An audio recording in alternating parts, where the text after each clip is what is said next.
साथियों, आप किसी भी टीईटी की तैयारी कर रहे हों, चाहे वो एमपी टीईटी हो, चाहे सीटीईटी हो, यूपी टीईटी हो, किसी भी प्रकार की टीईटी परीक्षा हो, उसमें जिस प्रकार के प्रश्न पूछे जाने हैं उन सारे प्रश्नों का संकलन यहाँ पर किया गया है।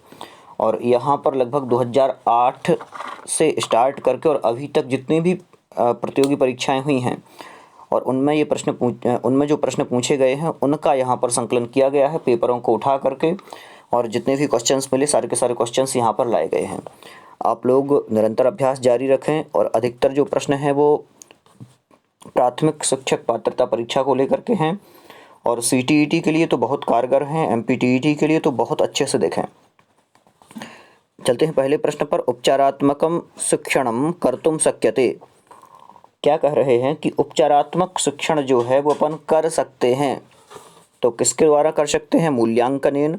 मूल्यांकन के द्वारा कर सकते हैं, पाठ्यपुस्तक के द्वारा कर सकते हैं, गुरुमुख के द्वारा कर सकते हैं, या फिर नापी किसी के द्वारा भी नहीं।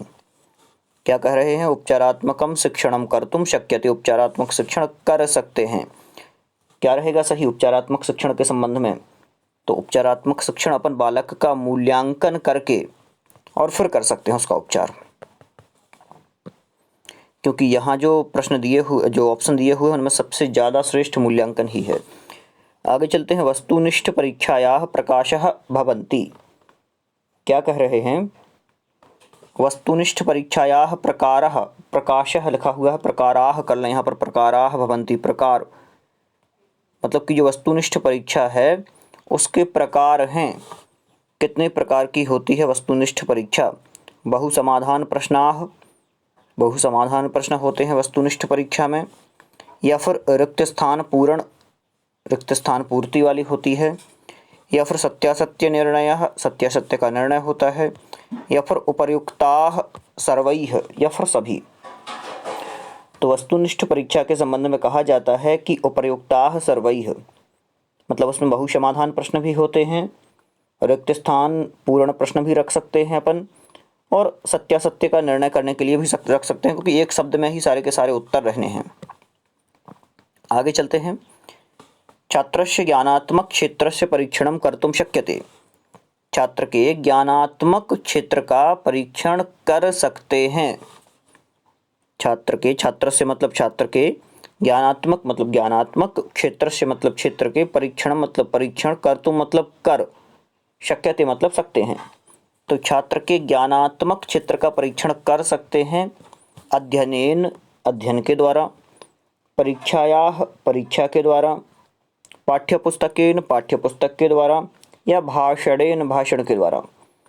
तो छात्र के ज्ञानात्मक क्षेत्र का परीक्षण हम परीक्षा के द्वारा कर सकते हैं, परीक्षा लेकर के, क्योंकि ज्ञानात्मक क्षेत्र का परीक्षण करना है ना, तो परीक्षा के द्वारा कर पाएंगे। तो दूसरा जो है वो रहेगा सही। आगे, संस्कृत भाषा शिक्षाणाम विकासः भवति। तो संस्कृत भाषा की शिक्षा का विकास होता है, किसके द्वारा होता है? कौशलों के द्वारा।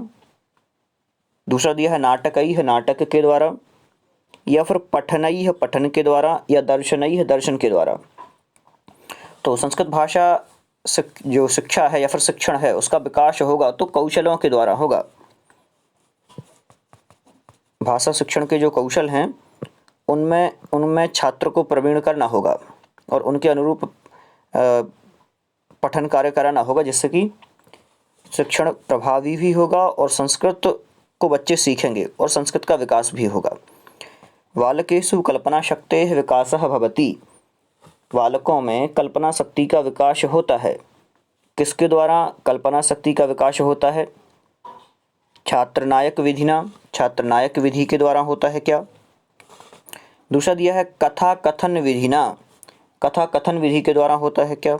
या फिर भाषण विधि के द्वारा होता है? या फिर वाद विवाद विधि के द्वारा होता है? क्या रहेगा सही? देखिए, बच्चा सोचने पर मजबूर हो जाए तो ऐसा कहाँ पर होगा? कल्पना शक्ति का विकास। तो दूसरा जो है वो रहेगा सही, कथा कथन विधि के द्वारा होगा कल्पना शक्ति का विकास। आगे, संस्कृत भाषा शिक्षणे अनुवाद विधि कः उच्यते।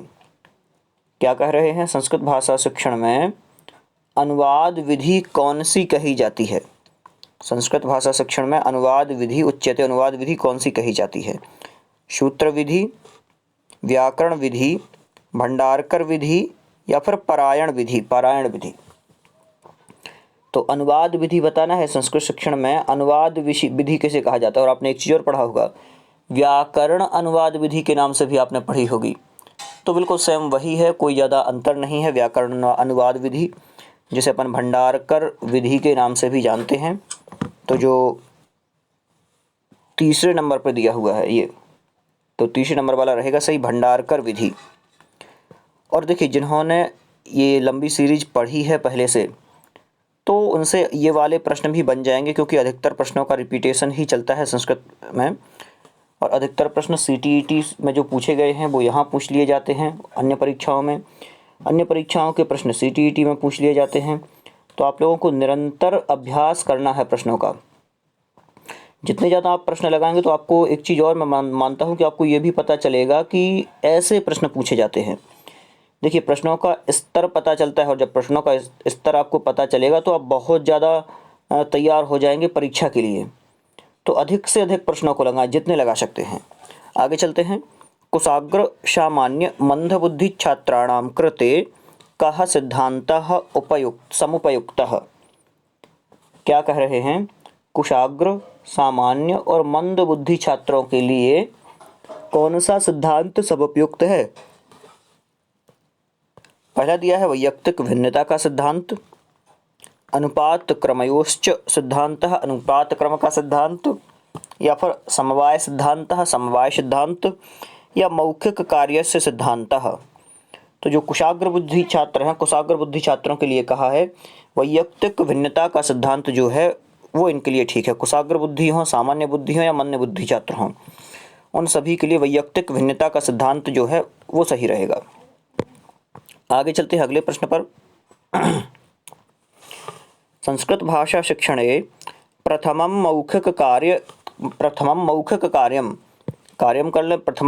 कार्यं ततः लिखित कार्यं च भवेत् इत्यत्र संस्कृत भाषा शिक्षण सिद्धांतः कः? क्या कह रहे हैं? ध्यान से समझना है।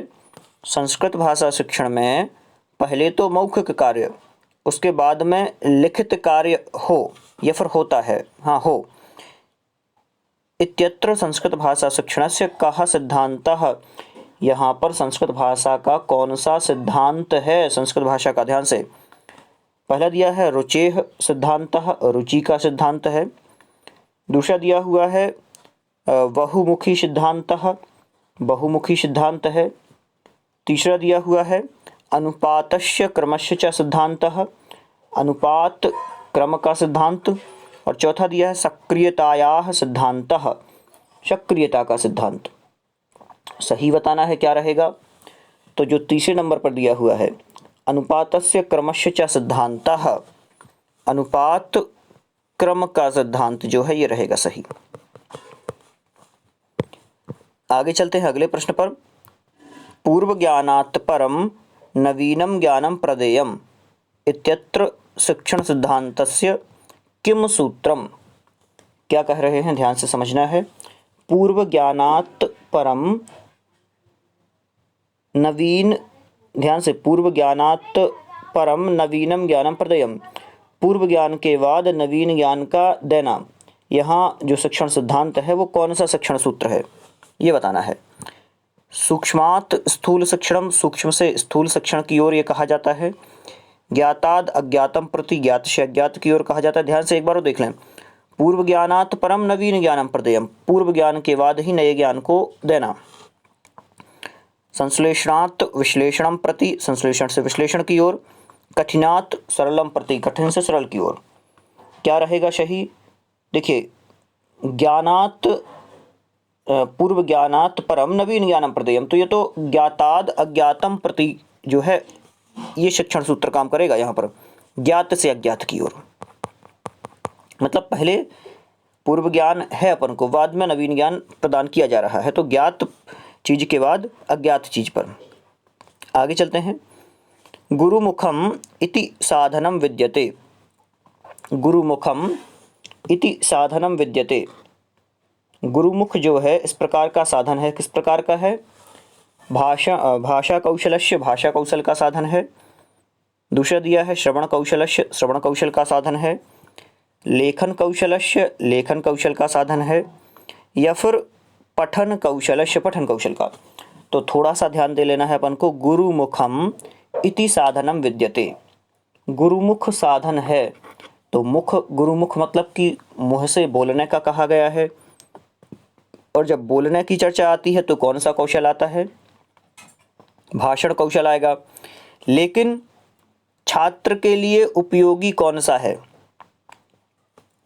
यहाँ पर यह ध्यान देना है, जब गुरु बोलेंगे तो श्रवण कौशल काम करेगा, बच्चे सुनेंगे। तो गुरुमुखम इति साधनम विद्यते, कौन सा साधन है? गुरुमुख, श्रवण कौशल का साधन है।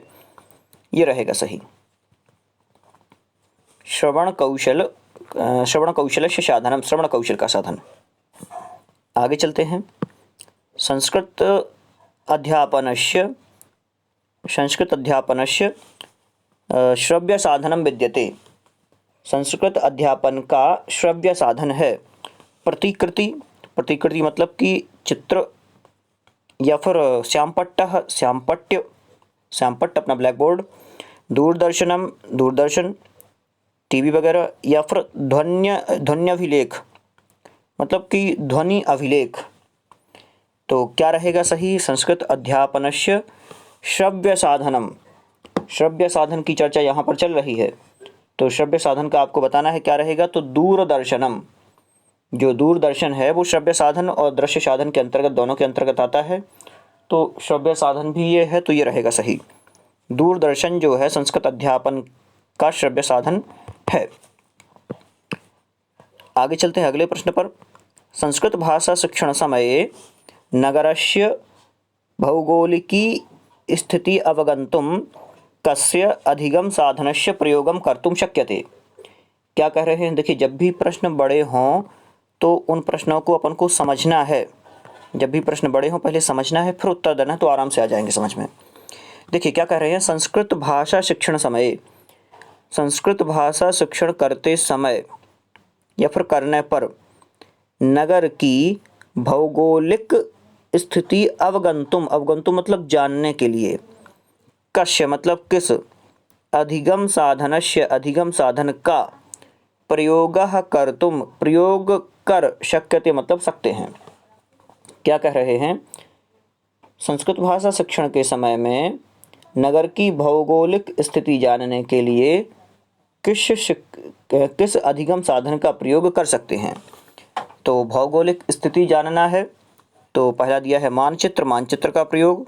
दूसरा दिया है रेखा चित्र, रेखा चित्र का प्रयोग। तीसरा दिया है पत्रकस्य, पत्र का प्रयोग। या फिर चौथा दिया है श्यामपट्टस्य प्रयोग। तो देखिए, जब भी इस प्रकार की कोई भौगोलिक स्थिति जाननी होती है तो उसके लिए हम हमेशा मानचित्र का प्रयोग करते हैं। मानचित्र में देखते हैं कि आखिर ये कहाँ पर स्थित है, क्या कैसी इसकी दशा है, क्या क्षेत्रफल है, तो यहाँ से मिल जाता है सब कुछ। तो मानचित्र है, ये रहेगा सही। आगे चलते हैं। पाठ्यपुस्तकस्य स्थानम शिक्षण महत्वपूर्णम विद्यते। क्या कह रहे हैं कि शिक्षण में पाठ्यपुस्तक का स्थान महत्वपूर्ण है। कहाँ पर महत्वपूर्ण है? बालकानां ज्ञानस्य सीमायाः विस्ताराः, बालकों के ज्ञान की सीमा का विस्तार करने के लिए। आगे, व्यावहारिक ज्ञानस्य संपादनाय, व्यावहारिक ज्ञान को बढ़ाने के लिए। या फिर छात्रेषु स्वाध्यायम प्रति, छात्रों के स्वाध्याय के लिए। या फिर उपर्युक्तानाम उद्देश्यानाम संपादनाय, मतलब कि जो सभी दिए हुए हैं उद्देश्य, इनका संपादन करने के लिए।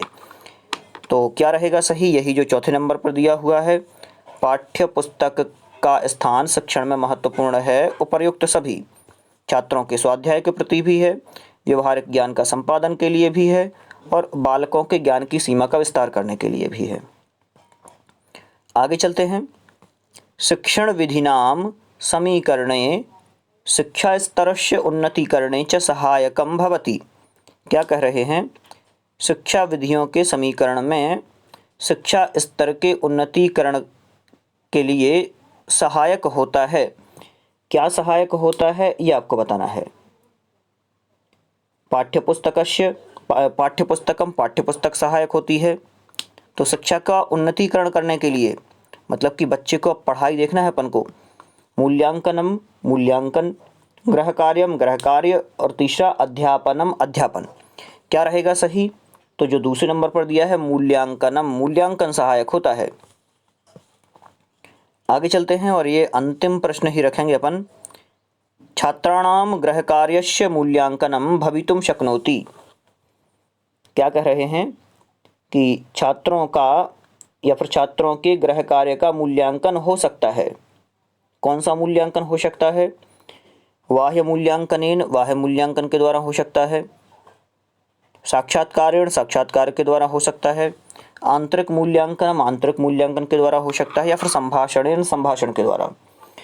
तो छात्रों के गृह कार्य का मूल्यांकन हो सकता है, किसके द्वारा हो सकता है? आंतरिक मूल्यांकन के द्वारा हो सकता है।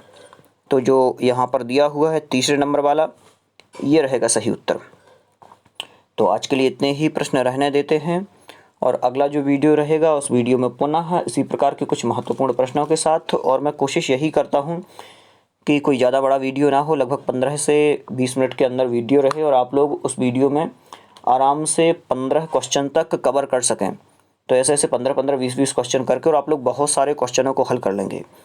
आप लोग निरंतर अभ्यास करते रहें जिससे कि आपका अभ्यास भी बहुत अच्छा हो और एक फ्लो ना टूटे, क्योंकि ये चीज़ें ज़्यादा टाइम तक नहीं ठहरती हैं दिमाग में, और भी बहुत सारे काम होते हैं।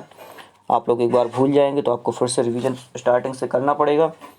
निरंतर अभ्यास जारी रखेंगे तो फिर भूलेंगे नहीं और नए नए प्रश्नों को भी आपको पढ़ना है, क्योंकि सिलेबस छोटा नहीं होता है, बहुत ज़्यादा पढ़ना होता है आप लोगों को परीक्षाओं में, तो भी बहुत ज़्यादा ज़रूरी है। चलिए मिलते हैं अगले वीडियो में। आप लोग ये वीडियो अपने मित्रों को शेयर करें और चैनल को सब्सक्राइब भी कर लें। बहुत बहुत धन्यवाद।